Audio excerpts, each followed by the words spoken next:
നല്ല സബ്ജക്റ്റും കൂടിയിട്ടാണ്. പിന്നെ നിവിൻ ചേട്ടാ അറിയാലോ, ഏകദേശം ഇപ്പോൾ റീസെൻ്റ് ആയിട്ട് ഇറങ്ങിയ സിനിമകളൊക്കെ പ്രേക്ഷകർ രണ്ട് കഴിഞ്ഞ് സ്വീകരിച്ചാണ്. അപ്പം അതേപോലെ തന്നെ സ്വീകരിക്കുന്ന ഒരു പടം തന്നെയാണ്, സംശയമില്ല.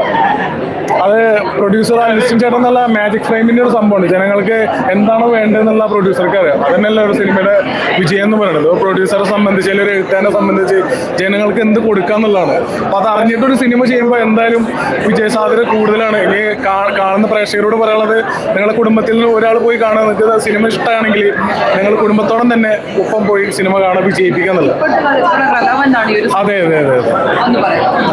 അല്ല, നമ്മുടെ നാട്ടിൽ പത്രങ്ങളിലാണെങ്കിലും മറ്റു മാധ്യമങ്ങളിലാണെങ്കിലും നമ്മൾ ഒരുപാട് കാണുന്ന ഒരു സബ്ജക്റ്റാണ്.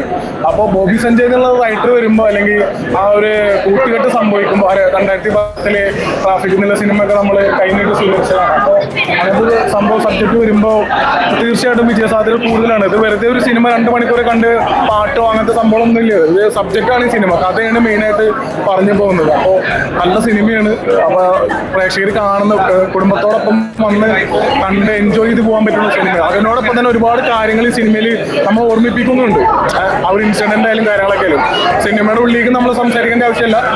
അത് നമുക്ക് പറയാനുള്ള പ്രേക്ഷകർ വന്ന് കാണുമെന്നുള്ളതാണ്. സിനിമ കാണണം എന്നുള്ളതാണ് ഞാൻ പറയുന്നത്. അറ്റ്ലീസ്റ്റ് ഒരാളെങ്കിലും, ഒരു കുടുംബത്തിൽ നിന്ന് ഒരാളെങ്കിലും സിനിമ കണ്ടിട്ട് എനിക്ക് ഇഷ്ടപ്പെടുകയാണെങ്കിൽ കുടുംബത്തോടൊപ്പം തന്നെ മാക്സിമം കാണാനായിട്ട് ശ്രമിക്കുക എന്നുള്ളതാണ് സിനിമയുടെ എനിക്ക് പറയാനുള്ളത്.